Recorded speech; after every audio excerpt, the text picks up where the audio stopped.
नमस्कार, IND 24 में आपका स्वागत है। मैं हूं आपके साथ शिवा। IND इनसाइड में आज हम चर्चा करेंगे पानी के लिए त्राहिमाम की। जी हां, पानी के लिए त्राहिमाम यानी कि धार जिले की उतावली और कोठीदा पंचायत के कई ग्रामीण इलाके में भीषण जल संकट देखने को मिल रहा है। हालात ऐसे हैं कि ग्रामीणों को पीने के लिए पानी नहीं मिल पा रहा है। 6 से 7 किलोमीटर दूर तक पहाड़ी और जंगल क्षेत्रों में पानी लाना पड़ रहा है। कई परिवार निजी टैंकर मंगवाने को मजबूर हो चुके हैं, जिसके लिए 700 से 1000 रुपए तक खर्च करने पड़ रहे हैं। अब ग्रामीणों का ये कहना है कि ये समस्या पिछले 4 वर्षों से बनी हुई है। तालाब निर्माण के दौरान विस्थापन के बाद उन्हें ऐसी जगह बसाया गया है जहां ना तो पानी की सुविधा है और ना ही बिजली की पर्याप्त व्यवस्था। महिलाएं और बच्चे ऊबड़ खाबड़ रास्तों में घंटों मेहनत कर पानी ला रहे हैं। साथ ही साथ स्थानीय लोगों ने प्रशासन पर अब अनदेखी के आरोप लगाते हुए जल्द ही स्थानीय समाधान की मांग भी की है।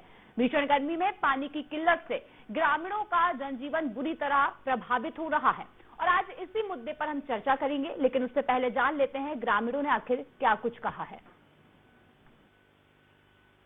सर, पानी सर्वे लेके आते कारण से और 4 सालों से ये पानी के लिए हम परेशान हो रहे हैं। सर, टैंकर बुलाया, सर पैसे देने पड़ते, इसके 1000 रुपए हमको देने पड़ते। सर घर से हम 100 रुपए करते हुए देते, पानी की कोई व्यवस्था नहीं हमको। तो आज करेंगे कल करेंगे यूँ बोलते हैं। पानी हमको चाहिए ना, नल वगैरह हमारे यहाँ करवा दो। टैंकर नहीं मिलने पर आप पानी लेने कहाँ पर जाते हैं? सरकारों में जाते हैं। पानी दूरी तय करना पड़ती है। सर 7 किलोमीटर दूर है। पानी टैंकर से बुलवाते हैं, सब परिवार मिल के। हाँ, परिवार मिल के लाते हैं, उसमें तो पैसे इकट्ठे करके फिर पानी को यहाँ ला के बांट लेते हैं हम। हाँ, बोला था ना, हमने सरपंच को बोला, 2 बार बोल दिया। हाँ, और ये बोला तो कहीं नहीं, अभी तक सरपंच ने भी कहीं नहीं व्यवस्था करी। डेली खरीद के लाते हैं हम सब। 12-15 घर है हमारे। हाँ, तो उसमें से 700 रुपये का टैंकर पड़ता हमको। तो उसमें से पैसे सब बांट के और इकट्ठे करते और पानी बांट लेते थे। क्या मामला? अब हमको वैसे बताओ, मैं बगा देता, अब पानी पिया हमको। अब तालाब बन गया, तालाब देखो तालाब, कोटीदा तालाब। हाँ, अभी हमारे पर हमारे खेती पर। अच्छा, यहाँ कोई सुविधा कहीं नहीं मिले साहब। काय कहाँ पिया? तो कितनी दूर पैदल चलना पड़ता है? बहुत दूर चलना पड़ता है। ऊपर वहाँ चढ़े जाना पड़ो पर 7 बजे का आए जावा, तो फिर 12 बजे जाना। हम रोटी पानी काय खावा न, कब दाड़ की जावा, तब तो खबर खराब हो जाए ना, हमको बीमार था पड़ा, अस्पताल में जावा। अभी मीडिया के माध्यम से मुझे अवगत हुआ है कि ग्राम कोटीदा और उतावली में पानी की समस्या है, तो उसके संबंध में अपने उच्च अधिकारी को अवगत करा दिया है और PHC विभाग को भी निर्देशित कर दिया है कि पानी की व्यवस्था जल्द से जल्द करें। और अभी त्वरित निराकरण के रूप में ग्राम पंचायत को निर्देश किया है कि वहाँ टैंकर की व्यवस्था करें। और अधिक जानकारी हम ले लेते हैं। धार से हमारे साथ रिपोर्टर जगन्नाथ जुड़े हुए हैं। जगन्नाथ, क्या स्थिति है और पानी की इस परेशानी से कब से ये ग्रामीण जूझ रहे हैं? मैं बता दूं, ये अभी मध्य प्रदेश में पारा 45 डिग्री के पार हो चुका। ऐसे में कहीं न कहीं जंगल क्षेत्र में पानी नहीं मिलना उन गरीब अंचलों में परेशानी का विषय बना हुआ है। जब मीडिया वहां पहुंची तो देखा कि जिन ग्रामीणों को पानी की समस्या आ रही थी, वो लोग 7 किलोमीटर दूर से लगभग पहाड़ी क्षेत्र से पैदल पानी लेकर आ रहे थे। वहाँ पर न पानी की व्यवस्था है, न बिजली की व्यवस्था है। उन्होंने पीड़ा मीडिया को बताते हुए बताया कि हमें सुबह से पानी लेने जाना पड़ता है और एक बाल्टी पानी लेने के लिए दिन के 12 बज जाते हैं। ऐसे में ना वो मजदूरी कर पाते हैं, न अपना घर का काम कर पाते हैं। और जब निजी आसपास से मिलाकर लोगों को एक टैंकर बुलाते हैं, जिनका उनको 700 रुपए से लगा के 1000 रुपए पे करना पड़ता है। इसकी शिकायत उन्होंने वहाँ के संबंधित सरपंच को भी की और सचिव को भी की, लेकिन उनका इस तरह पंचायत से कि हाँ ठीक है, हम व्यवस्था करा रहे हैं, इस करके हमको टालते रहे। जब मीडिया ने ये भयावह स्थिति देखी कि एक पोखर अने जहाँ नदी सूखी हुई, वहाँ पे ज्यादा थोड़ा पानी है, उसके पास से पानी जहाँ जानवर भी पीते हैं, वही पानी को ये लोग भी पी रहे हैं। ऐसे में पानी लाना उनके लिए बहुत ही बड़ी मुश्किल है और 45 से 43 डिग्री के बीच में पारा हो जा रहा है। पथरीला एरिया है, गर्मी भयंकर है। ऐसे में पानी के लिए उन्हें बहुत दिक्कतें आ रही है और ये स्थिति को लगभग उनका कहना था कि हम 3 से 4 साल से इस प्रकार की समस्या झेल रहे हैं। बिल्कुल जगन्नाथ जी, मैं आपके पास फिर आऊंगी। देखिए, हमारे साथ समाज सेवी विजय नामदेव जी जुड़ चुके हैं, हम उनसे जानकारी लेते हैं। विजय जी, देखिए, ये कितने समय से ये समस्या देखने को मिल रही है और क्या आवाज आपने ग्रामीणों की ओर से अभी तक उठाई है? जी मैडम, वंदे मातरम। सबसे पहले तो आपने जो इस ज्वलंत समस्या को अपने मीडिया के माध्यम से प्रमुखता से उठाने का प्रयास किया, इसके लिए मैं आप सबका साधुवाद ज्ञापित करता हूँ। दरअसल जिस जगह की हम बात कर रहे हैं उतावली की, कोठीदा में, ये यहाँ आदिवासी बहुल क्षेत्र और सुदूर क्षेत्र है और नागरिकों को बहुत परेशानी हो रही है। इस भीषण गर्मी में जब आदमी बिना वजन के पैदल चलना मुश्किल हो रहा है, जब उनको माथे पर पानी लेके जाना पड़ता है और दूर दूर से पानी लाना पड़ता है या खरीदना पड़ रहा है। जो योग्य समर्थ है वो तो खरीद लेते हैं, बाकी बेचारा जो नहीं कर सकता गरीब, उसको तो दूर दूर से लाना पड़ता है। वो अपनी घर की मजदूरी छोड़ के, मतलब उसको अपना रोजगार छोड़ना पड़ता है सिर्फ इसलिए कि घर में पानी पहुंच जाए। तो उसको दोहरी मार पड़ रही है। तो पानी के लिए परेशान भी हो रहा है फिजिकली, और साथ में इकोनॉमिकली उसका नुकसान भी हो रहा है कि वो अपने व्यापार, दाढ़ की मजदूरी जो भी है उससे महरूम होना पड़ रहा है। तो देखिए, शासन प्रशासन तक ये बात क्यों नहीं पहुंच पा रही है? क्या अधिकारी यहाँ पर नहीं देख पा रहे हैं कि जनता परेशान हो रही है, लोग परेशान हो रहे हैं? देखिए, गर्मी का भी समय है, तो ऐसी स्थिति में क्या शासन प्रशासन इसकी कोई जिम्मेदारी नहीं लेना चाहता है? मैडम देखो, शासन प्रशासन का जवाब तो फिर शासन प्रशासन देगा, उसमें तो मैं ज्यादा कुछ कह नहीं सकता। लेकिन समस्या ये है कि हमारे निमाड़ में अभी 46-47 डिग्री टेम्परेचर चल रहा है, तो ऑब्वियसली सभी लोग अभी कूलर और एसी के अंदर कमरे में ही बैठे होंगे, उनको जमीनी हकीकत तक पहुंचना बड़ा मुश्किल हो जाता है ऐसे स्थिति में। तो ग्रामीणों की ओर से शिकायतें नहीं की गई हैं क्या? हाँ है ना, ग्रामीण तो परेशान है मैडम, पर वो उन्होंने तो उसे अपना नियत ही मान लिया। मतलब उनको लगता है यही हमारा जीवन है, मतलब वो इसमें ढल चुके हैं उस मानसिकता में। जी, तो क्या चाहते हैं आप, किस तरीके से इसका निवारण होना चाहिए और आप अपनी क्या बात शासन प्रशासन तक या फिर अधिकारियों तक पहुंचाना चाहते हैं?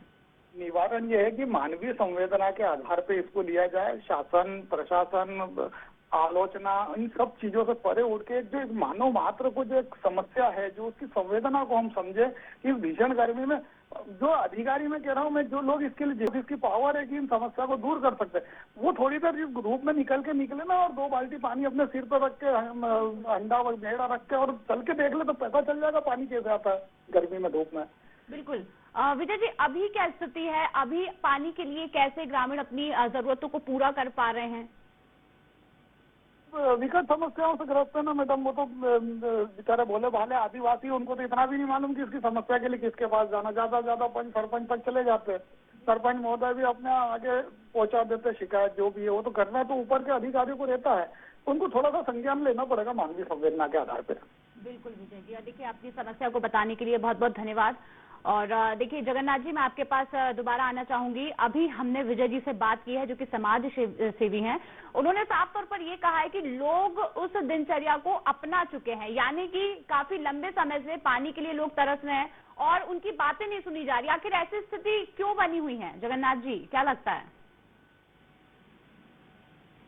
बताइए, कहीं ना कहीं बराबर सही साबित भी हो रहे, वो लोगों की गुहार ज्यादा से ज्यादा मंत्री सरपंच तक पहुंच पाते हैं, और जब वो भी नहीं सुन पा रहे, उनके ऊपर अधिकारी नहीं सुन पा रहे, तो उन्होंने इस दिनचर्या को अपने अस्तित्व में ही डाल लिया कि हमें तो ऐसा ही जीना है। अब इसके अलावा वो कर भी क्या सकते हैं? जिनको वीडियो में दिखा रहे हैं वो विकलांग है। अब बताओ, विकलांग पानी कैसे ला सकता है? उसके बावजूद भी वो जैसे तैसे करके पानी ला के, अब बगैर पानी के तो रह नहीं सकते। अगर प्रशासन चाहे तो इस बात पे तुरंत संज्ञान लेके टैंकर भेज सकते हैं। अभी सभी पंचायतों में टैंकर बांटे गए, तो क्या टैंकर से उनके तक पानी नहीं पहुंच सकता? पहुंच सकता है, लेकिन कहीं ना कहीं ये पंचायत की अनदेखी भी सामने आ रही है। तो अभी कुछ फैसला अगर हम जानना चाहें, क्या तहसीलदार की ओर से या फिर नगर अध्यक्ष की अगर हम बात करें या फिर किसी भी प्रशासन की ओर से, क्या कोई भी आश्वासन भी नहीं दिया गया है? क्योंकि देखिए, बताया जा रहा है कि कई बार इस समस्या को लेकर शिकायतें की जा चुकी हैं, तो फिर शिकायतें जब की गई हैं तो अभी तक क्यों उनकी बातें नहीं सुनी जा रही? क्या कारण है? जी, जब मीडिया ने नायब तहसीलदार राजेश विजय जी से इस संबंध में चर्चा की, तो उन्होंने बताया कि आपके मीडिया के द्वारा हमारे मामला संज्ञान में आया है। कहीं ना कहीं ये भी एक बड़ी बात है कि जब मीडिया ही बताएगी तभी संज्ञान में मामला पहुंचता है। ये भी अपने आप में एक बड़ा सवाल है। उसके बाद उन्होंने बोला कि आप मीडिया के संज्ञान आया है तो हम कहीं ना कहीं पीएचसी विभाग को कहते हैं कि उनकी व्यवस्था करें। बावजूद उससे आज तक समस्या जैसी तक बनी हुई है। बिल्कुल, देखिए आपने ग्राउंड रिपोर्ट किया है, आपने लोगों से बातचीत की है। जगन्नाथ जी, क्या लोगों की वहाँ पर जो उनकी समस्याएं हैं उसे लेकर लोग क्या कह रहे हैं? और जो अब सबसे बड़ी बात यह है कि सरकार की ओर से जब कहा जाता है कि ग्रामीण क्षेत्र में सबसे ज्यादा सुविधाएं सरकार दे रही है, नल जल योजना हो या फिर किसी भी प्रकार की जो व्यवस्थाएं हैं वो सबसे ज्यादा ग्रामीण क्षेत्र में दी जा रही हैं, लेकिन तस्वीरें उल्टी हैं। आपने लोगों से बातचीत की है, क्या उन्होंने अपनी दुख बताए हैं? जी बराबर, मैं बताऊं कि मूलभूत सुविधाओं में सबसे पहले नंबर पे पानी और बिजली आती है। ये दोनों चीजें वहाँ नदारद दिखती मीडिया को, और वाकई में ये समस्याओं से ग्रसित है ही। उन्होंने अपनी पीड़ा मीडिया को बताई है, उसके अलावा सरपंच सचिव को बताई है। और इस समस्या को सवाल ये है नहीं कि अभी की है, ये जब कारम डैम बनने लगा, जब इनको यहाँ से विस्थापित किया गया था, और उनका कहना है कि हमने इनको भरपाई राशि दे दी गई थी। अब उनका ये कहना है कि हमें किसी प्रकार की कोई भरपाई राशि नहीं मिली, प्रशासन ने उनको जहाँ चाहे वहाँ बिठा दिया। अब न यहाँ पानी की व्यवस्था है, न बिजली की व्यवस्था है। ऐसे में कहीं न कहीं हमारा जीवन पूरी तरह त्रस्त है। अच्छा जगन्नाथ जी, एक चीज और, जो सरकार दावे करती है उसकी अगर जमीनी हकीकत हम यहाँ देखना चाहें तो क्या बयां कर रही है? ये तो विजुअल देखने से अपने आप ही पता चल जा रहा है कि वास्तविक स्थिति क्या है। जो बोलना अलग चीज होता है, कहना अलग चीज होता है। जो कुछ चीजें काबू में ही अच्छी दिखाई देती है और नहीं देती है, उनको अगर हकीकत जमीन पे जाके देखा जाए तो इसका ठीक उल्टी पाई जाती है। बिल्कुल। और देखिए, कोई भी बड़ा अधिकारी या फिर कोई भी सांसद या फिर ये कहें कोई भी अध्यक्ष की अगर हम बात करें, क्या वो उस जगह पर पहुंचे हैं? क्या उन्होंने वो स्थिति देखी है लोगों की? मानना चाहूंगा कि इनके जस्ट पास में क्षेत्रीय विधायक कालू सिंह जी ठाकुर रहते हैं, जैसे इनसे 8 से 10 किलोमीटर की दूरी पे रहते हैं। चाहे तो ये इन चीजों की समस्या को सॉल्व कर सकते हैं, लेकिन अभी ऐसा कुछ देखने में मिला नहीं। सांसद श्रीमती सावित्री ठाकुर जी केंद्रीय मंत्री है, वो यहाँ की है। तो इस प्रकार से प्रशासन की तरफ से भी इनसे ध्यान देना चाहिए। बिल्कुल जगन्नाथ जी, देखिए एक और बात यहाँ पर सबसे बड़ी यह है कि सोशल मीडिया के जरिए ये मुद्दा उठाया गया है। अगर सोशल मीडिया के जरिए मुद्दा नहीं उठाया जाता तो लंबे समय से जो यहाँ के ग्रामीण है वो इस जीवन शैली को अपना चुके हैं। जैसा कि अभी हमने समाज सेवी विजय जी से बात की थी, उन्होंने भी यही कहा कि वो इस जीवन शैली को अपना चुके हैं। तो अगर हम इस मुद्दे को नहीं उठाते हैं तो क्या ये स्थिति ऐसे ही रहने वाली है? जी बराबर, सही बता। अगर ये चीज मीडिया के माध्यम से नहीं आई, हालांकि ऐसा नहीं, अधिकारी वहीं से निकलते हैं। धार जाने का एक आम रास्ता है वहाँ पे, कि जबकि देखा जा सकता है जिला मुख्यालय को जोड़ने वाला जो मार्ग थानों से धार जाता है वो वहीं से जाता है, जहाँ से बड़े अधिकारी लोग सभी गुजरते हैं। ये समस्या उनके सामने है, लेकिन मीडिया के या सोशल मीडिया के माध्यम से जो मामला सामने आया है, ठीक है, उससे कहा जाता है कि आपके माध्यम से हमें जानकारी मिली है, हम इस पे कार्रवाई करने की बात करते हैं। बिल्कुल जगन्नाथ जी, और देखिए जैसा कि आपने बताया कि एकमात्र वो रास्ता है धार से निकलने का, तो क्यों अभी तक उनकी निगाहें नहीं पड़ी हैं लोगों पर? क्योंकि देखिए साफ तौर पर जिस वीडियो में दिखाया जा रहा है कि लोग वहां से निकल रहे हैं, पानी की समस्या है, फिर क्या कारण है? आखिर अधिकारी कर्मचारी जो हैं या फिर कहा जाए शासन प्रशासन है, उनकी निगाहें क्यों नहीं पड़ रही हैं इस पर? विषय में तो ज्यादा नहीं बता पाऊंगा, लेकिन कहीं न कहीं समस्या विकराल है, और इस पानी की समस्या से वो विगत 5 सालों से पानी का दंत झेल रहे हैं। जब कोटिदा डैम बनाया गया था वो भ्रष्टाचार की भेंट चढ़ा और उसे फोड़ा गया। 100 करोड़ के डैम को फोड़ना पड़ा, और उसके बाद स्थिति आज तक वही बनी हुई है, न उन्हें पानी मिल पा रहा है। हालांकि 2 साल बाद अब वो डैम बनाने की तैयारी की गई है और बन गया है। अब कहना है कि इस बारिश के बाद से शायद पानी की समस्या हल हो सकती है। बिल्कुल बिल्कुल जगन्नाथ जी, मैं आपके पास दोबारा आऊंगी, लेकिन हम छोटा सा एक ब्रेक ले लेते हैं। देखिए जिस तरीके से अभी जगन्नाथ जी ने बताया है कि वहां से शासन प्रशासन भी निकलते हैं और फिर भी वो इस स्थिति को नजरअंदाज कर रहे हैं, काफी बड़ा ये सवाल है। चलिए फिलहाल वक्त छोटे से ब्रेक का, जल्द लौटेंगे ब्रेक के बाद।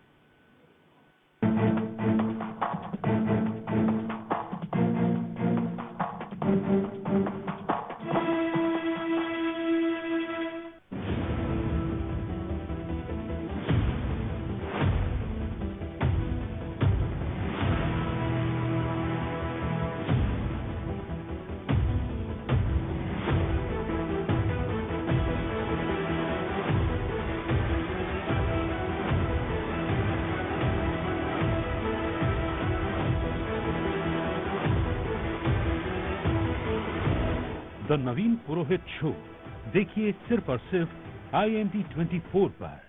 खबरों की भीड़ में अब हकीकत नहीं दबेगी, मुद्दे की शक्ल में सच की हर तस्वीर दिखेगी, हटेगी हर परत, होगा नया आगाज। अब आपकी ताकत बनेगी आपकी आवाज। देखिए IND इनसाइड सोमवार से शुक्रवार दोपहर 2 बजे सिर्फ IND 24 पर। अंधेरे के बीच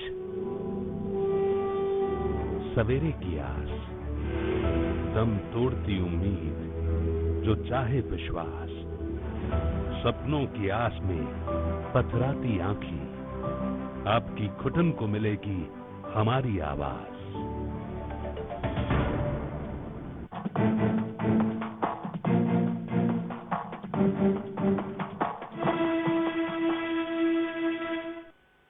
और ब्रेक के बाद एक बार फिर आपका स्वागत है। और देखिए, हमारी चर्चा है धार के धर्मपुरी गांव में पानी का संकट, जिसे लेकर हमने कुछ लोगों से चर्चा की है। देखिए, रिपोर्टर हमारे साथ लगातार बने हुए हैं।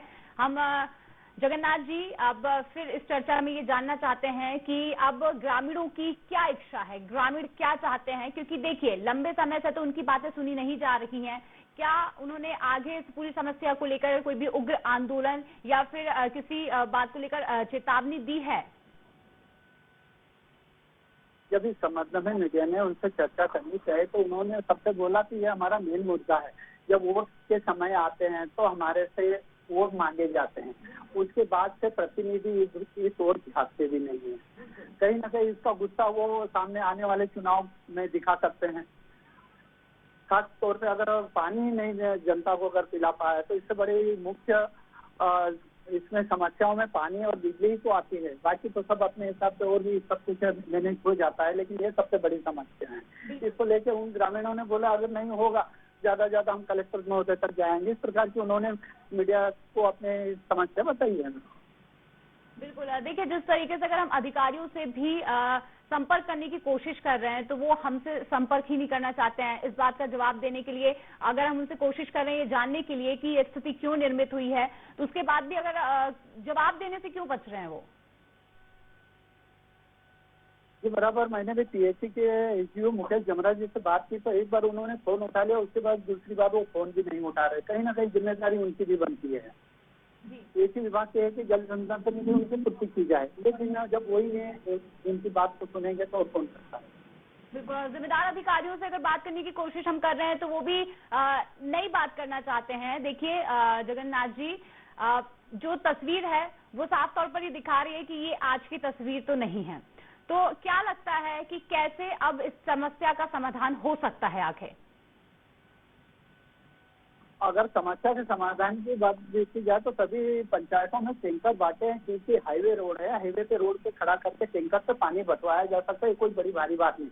अगर बात करें तो वहाँ से 15 से 20 किलोमीटर पे जो मां नर्मदा है, जो कि पानी पर्याप्त है, इसका पानी इंदौर तक जाता है। बिल्कुल जगन्नाथ जी, देखिए हमारे साथ समाज सेवी लोकेश सोलंकी जी जुड़ चुके हैं, हम उनसे पहले जानकारी ले लेते हैं क्या गाँव की स्थिति बनी हुई है। लोकेश जी, क्या आप सुन पा रहे हैं हमें? जी बिल्कुल, सभी को नमस्कार। बिल्कुल, देखिए पानी की समस्या जो है वो काफी लंबे समय से बनी हुई है। लोकेश जी, क्या बताना चाहेंगे आप इस समस्या को लेकर? आज इतनी गरीब स्थिति है कि हमारा आदिवासी बहुमूल्य क्षेत्र में लोग जो मवेशी पानी पीते हैं वो पानी पीकर अपना जीवन गुजार रहे हैं, और जो हमारे नेता हैं जिनको वोट देकर हमने जिताया वो बड़े बड़े AC रूम में बैठ के बिस्लेरी वाटर पी रहे हैं। तो उन लोगों को शर्म आनी चाहिए, और हमारे इन गरीब किसानों के लिए, गरीब आदिवासियों के लिए, इनके लिए पानी की व्यवस्था जुटानी चाहिए। यहाँ तक कि पास में कारम डैम बना, वहाँ से भी पुनर्वास की व्यवस्था किसी भी प्रकार की कुछ नहीं की गई इन लोगों को, और अब पुनर्वास भी व्यवस्थित नहीं किया गया, मुआवजा भी व्यवस्थित नहीं दिया गया, और वो लोग उनके घर भी छीन ले गए और दर दर के हो गए। तो मेरा सभी से यही निवेदन है कि कहीं ना कहीं इन नेताओं को होश में आना चाहिए और इनकी पानी की व्यवस्था सुधारनी चाहिए। बिल्कुल, तो क्या इसे लेकर शिकायतें नहीं की गई है? कभी अधिकारी तक ये बात पहुंचाने की कोशिश नहीं की है क्या ग्रामीणों ने? लगातार शिकायतें ग्रामीणों ने भी की है, और मैं इसका कारम डैम का विशिल ब्लोअर भी रहा हूँ। तो मैंने इन सब चीजों को विशेष रूप से उठा के आगे तक सब शिकायत की है, कलेक्टर कार्यालय से लेके मैंने इसको प्रदेश स्तर तक की, लेकिन इसमें किसी भी प्रकार से कोई भी नियम कानून को फॉलो नहीं किया गया। और आज की शिकायत नहीं है, इस शिकायत को तो पिछले 25-30 वर्षों से लगातार करते आ रहे हैं। हम सारे रोडों को जोड़ दिया गया, पानी की व्यवस्था, नल जल योजना की बात है, तो ये सब धरातल पर सिर्फ कागजों में है। कोई नल जल योजना नहीं है, कुछ नहीं है, ना मुख्यमंत्री का कुछ है, ना प्रधानमंत्री का कुछ है। यहाँ पर केवल और केवल गरीब लोग पिसा रहे हैं और 2-2, 3-3 किलोमीटर दूर से पानी लाके पी रहे हैं। वो भी पानी, वो आप उस पानी को देख लेंगे तो आप उस पानी से हाथ धोना पसंद नहीं करेंगे। वो गरीब लोग, हमारे गरीब आदिवासी लोग उससे पानी, उस पानी को पी रहे हैं। आप उसकी स्थिति देखिए। मतलब हम देश को विश्व स्तर पर ले जाने की बात कर रहे हैं और हमारे इतने हाईटेक युग में हमारे क्षेत्र का व्यक्ति पानी से वंचित है, मतलब पीने के पानी से वंचित है। तो हम किस दिशा में जा रहे हैं? बिल्कुल। और देखिए, बड़े बड़े दावे जब सरकार करती है या फिर प्रशासन की ओर से कहा जाता है कि सभी ग्रामीण क्षेत्रों में सुविधाएं उपलब्ध कराई जा रही हैं, तो अब इस बात का जिम्मेदार कौन होगा? इस पूरी जवाबदारी का जिम्मेदार तो क्षेत्र में जनप्रतिनिधि, जो चुनाव जीते हुए जनप्रतिनिधि होते हैं, सबसे बड़ा तो दायित्व उन्हीं लोगों का बनता है। क्योंकि हमारे यहाँ पर आपको सबसे बड़ी समस्या बताते हैं, 800 रुपए में टैंकरों से पानी बेचारे खरीद के पी रहे हैं। तो ये जो चीज है, ये भी बहुत बड़ी शर्मनाक है। और जब आप इतने बड़े टीवी चैनल पे ये न्यूज आज बता रहे हैं, तो क्या वहाँ के जनप्रतिनिधियों ने ये चीज नहीं देखी होगी? क्या वहाँ के लोग जनप्रतिनिधियों के पास नहीं गए होंगे? 1000 बार गए हैं, लाखों बार गए हैं, लेकिन उनकी शिकायतें धरातल पर उनकी जो शिकायतें हैं उन पर किसी प्रकार का कोई एक्शन नहीं लिया गया। तो इसके जो जवाबदार होते हैं जल संसाधन विभाग और जो भी पानी की व्यवस्थाएं देखते हैं, जुटाते हैं, इन लोगों को, सभी जवाबदारों को जवाबदारी लेना चाहिए। और आज तक नहीं हो पाया तो आज इस न्यूज के माध्यम से वहां जाके और कम से कम श्रमदान देना चाहिए और करके और इस व्यवस्था को सुचारू रूप से चालू करना चाहिए। कुआं खुदवा देना चाहिए, पानी की व्यवस्थाएं सुचारू करना चाहिए। बिल्कुल। तो ये साफ है कि अभी तक किसी भी अधिकारी ने उस ओर देखा नहीं है और किसी भी प्रशासन की ओर से वहां पर नहीं देखा गया है कि क्या समस्याओं से ग्रामीण जूझ रहे हैं। आज तक संज्ञान में नहीं लिया। बिल्कुल। तो क्या चाहते हैं आप कि तरीके से समस्या का समाधान हो? और क्योंकि लंबे समय से आपने बोला 25 वर्षों से ये समस्या चली आ रही है। बिल्कुल। और आपने इतनी प्रमुखता से खबर को उठाया, इसलिए आपका ही बहुत बहुत धन्यवाद, ताकि आपकी खबर के माध्यम से हम लोगों का सबका भला हो पाए और हमको पानी पीने के लिए उपलब्ध हो पाए। बिल्कुल। देखिए, अब आपका बहुत बहुत धन्यवाद हमारे साथ इस खास चर्चा में बनने के लिए। हमारे साथ पांचीलाल मीणा, पूर्व विधायक धर्मपुरी, जुड़ चुके हैं। हम उनसे जानकारी ले लेते हैं, क्योंकि विधायक जी, आप पांचीलाल जी, आप हमें सुन पा रहे हैं? जी सुन रहा हूँ मैडम, सुन रहा हूँ मैं। बहुत बड़ी समस्या, जल की समस्या जो है वो साफ तौर पर सामने आ रही है और धर्मपुरी की जो स्थिति है आज की नहीं बल्कि काफी पुराने समय से चली आ रही है। तो अभी तक इस स्थिति पर क्यों कोई समाधान नहीं हो पाया है? धर्मपुरी विधानसभा चूंकि पूरी 50% ट्राइबल बेल्ट है मैडम, और उसके बावजूद भी पीएचई विभाग ने यहाँ कोई ध्यान नहीं दिया। और अभी गांव-गांव में ये किल्लत लगी हुई कि मनुष्यों के तो ठीक है, जानवरों के भी पीने की पानी की व्यवस्था नहीं है। और पीएचई के द्वारा जो हैंडपंप पहले लगते थे वो भी इस बार नहीं लगे। आज अभी प्रति गाँव वालों को 1000 रुपये टैंकर डलाना पड़ता है पंचायतों के माध्यम से। उसमें भी बड़ी दिक्कत आ रही है, पंचायतों के द्वारा भी कोई पैसा नहीं मिल रहा है। इस प्रकार से लोग परेशान है और इस परेशानी को आखिर में कब तक किसको, कोई सरकार भी सुनने वाली नहीं है। यहाँ पे कोई प्रशासन को भी बार बार लेटर लिखा हमने, तब भी कोई ध्यान नहीं दे रहा है। और हमारे 3 ब्लॉक है, नालचा, धामनोद और धर्मपुरी।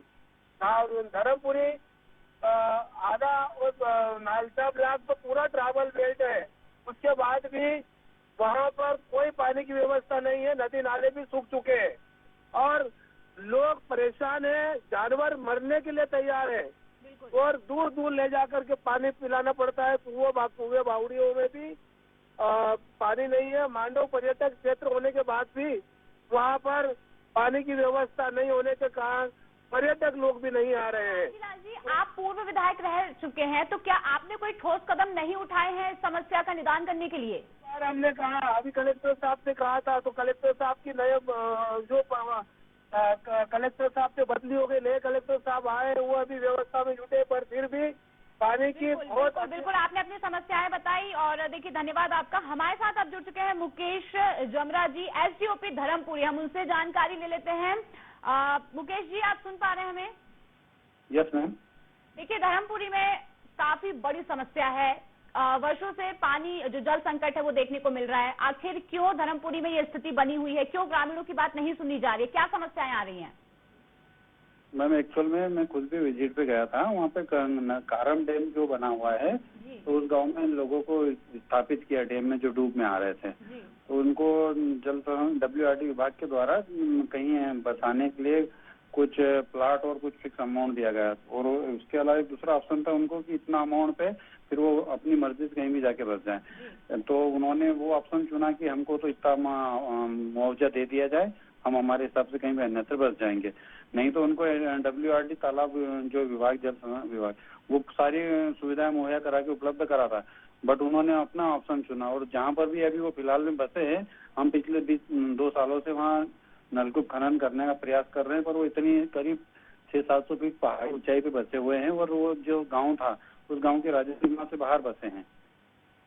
वहाँ पानी अवेलेबल जी पानी भी अवेलेबल डेप्थ में अवेलेबल हो पा रहा है, तो वहाँ बिजली नहीं। अगर बिजली होती तो हम पंप लगा के उनको पानी मुहैया करा सकते थे मैम। जी, और आपने अभी कहा कि उन्हें मुआवजा दिया गया था, मतलब मुआवजे की जो बात है उन्होंने रखी थी, तो क्या उन्हें मुआवजा दिया गया था? दिया गया है मैम, उन्होंने खुद ने वो ऑप्शन चूज किया है। जी बिल्कुल। तमाम हमारे साथ बनने के लिए और इस जानकारी के लिए आपका बहुत बहुत धन्यवाद। तो देखिए, जिस तरीके से धर्मपुरी के धार के धर्मपुरी के गांव में पानी संकट की जो स्थिति है वो साफ तौर पर देखी जा रही है, और हमने कई लोगों से चर्चा की आखिर ये स्थिति क्यों निर्मित हुई है, क्यों ये स्थिति बनी और कब तक ये स्थिति ठीक होगी, इसे लेकर भी हमने चर्चा की है। देखना होगा कि इस खास चर्चा के बाद क्या धर्मपुरी की ये जो समस्या है वो सुधर पाती है या फिर नहीं। फिलहाल इस खास चर्चा में हमारे साथ इतना ही, और भी खास खबरों के लिए बने रहें IND 24 के साथ। नमस्कार।